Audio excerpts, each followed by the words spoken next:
Helen Yee here in Phoenix at MMA Lab, being joined by the one and only Mr. Cannonier.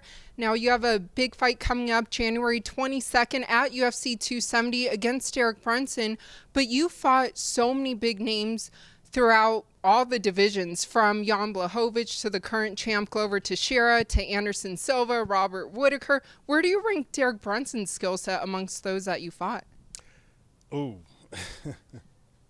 You know, the humble person in me would, elevate him and all that stuff. But since I'm finna fight him, those names are some of the guys who you said have beaten me, and Brunson's not going to beat me, so he's nowhere near any of the caliber of those guys.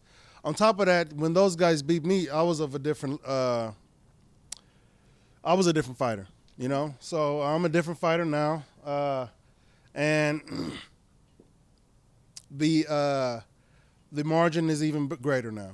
So I don't think the man has a chance. Well, what about him saying recently, I don't think he's referenced it about you, but in his past few fights saying that he's kind of derailing the, quote, hype trains? Mm-hmm.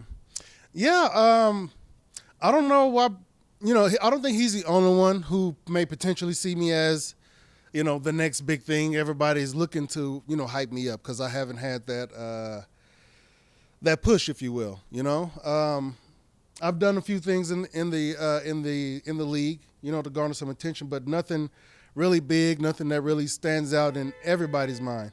So I guess when they match me up with him, he sees it as, they're trying to hype him up to fight me, because I guess he sees himself as that guy. It is what it is, but if he sees me as a hype train, he must not have been paying attention, because I've been here for, damn near 7 years, 6-7 years. And I fought, like you said, I fought former champions. I fought current champions before they were champions. In different weight classes, too. Yeah, in bigger weight classes, I fought the former champion of this weight class who put it on him when they fought a couple of years ago. So, I think me and Derek are in two completely different leagues. You know what I'm saying?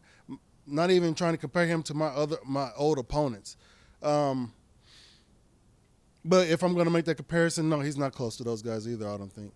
Well, someone who has showed you a lot of respect and gave you a push as well, Israel, the current champ. So what do you make of that? And I know you talked to the Schmo about just kind of where a win over Derek Brunson takes you in this division.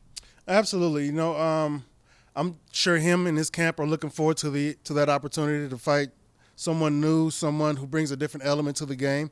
And I'm excited, too, to have my first official crack at the title and win, goddammit, and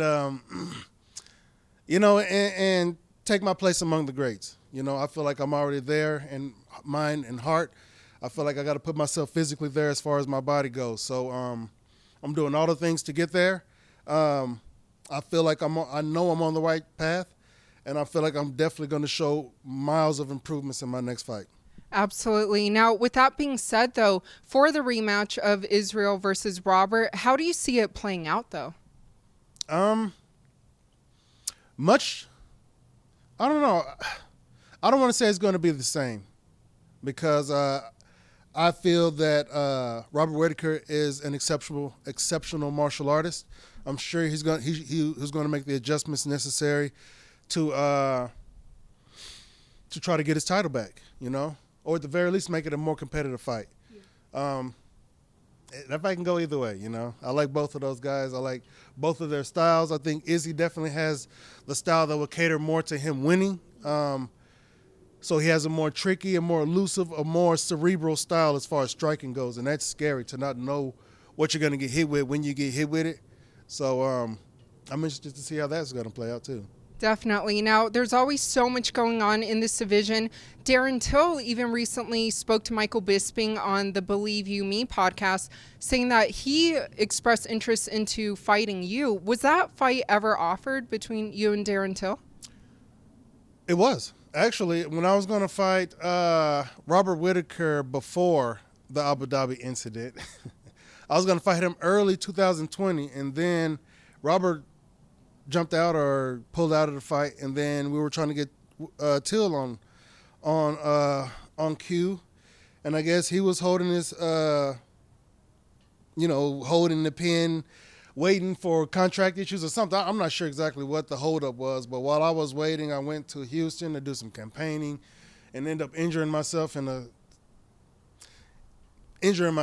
when I tore my pec. Just warming up, it was crazy. So yeah, we were supposed to fight then, but that I guess he was down, but sort of still wanted to get work the wrinkles out in the contract, if you will. So he's interested in fighting me now, but he just came off of a loss, and I'm just coming off of a win. I'm in the trajectory of the title. He's not in that path. Not to say that I'm looking past him, but I have a goal in mind right now, and that's the title. If he ends up stepping in between that, then we can get it going. Anybody who steps between me and the title is going to get it, and that's where I'm at right now. Well, a few months ago, last time that we spoke, it was before the Paulo Costa versus Marvin Vettori fight. What did you make of that whole situation of Paulo not being able to cut down to 185? It was very unprofessional of him, and I think that's what made a lot of the people unhappy with him. Yeah, just if you're gonna come in underweight, you're gonna have to bite that bullet. But don't be all like, yeah, man, it is what it is, and you know what I'm saying. This is a job we have to do, and we're fighting we're prize fighting, and the prize is big. You know what I'm saying. And if you can't make it to where the prize can be as big as possible, i.e. a title fight, i.e. contendership or something like that, then you're wasting the other fighters' time. That's Marvin Vettori's contenders match potential right there. Number 2 versus number 1 or whatever the hell it was at the time. So he may have potentially stolen that opportunity from the other guy as well as himself. So there's so many different ways of looking at it. I've just leave it at that. It's very unprofessional. You can dig down into the levels and layers of why it is, but it is what it is. And we'll see what happens with it. They said, Dana White was saying that, he's got to fight at 205. Yeah. Similar situation that happened with Gastelum when he was missing weight at 170. 170. So, but we'll see. Costa's he's not your typical guy. He may not. Who knows what he's going to do? So he's pretty unpredictable in that regard. But we know all your fans can't wait to see you return in the octagon in January. What would you like to let them know? That I'm putting in the work. I'm better. I'm stronger. I'm faster. All that stuff. I promise that I'm going to put it on this guy. It is not going to be competitive. He's going to try to wrestle. That's the only chance he has of winning, that he believes that he has of winning, but that will only play more into his downfall. So, Brunson, I know you're listening. I know you're watching. The only thing you can do is make funny memes, man. Is get as much fans that way, because I'm going to beat the shit out of you when I see you.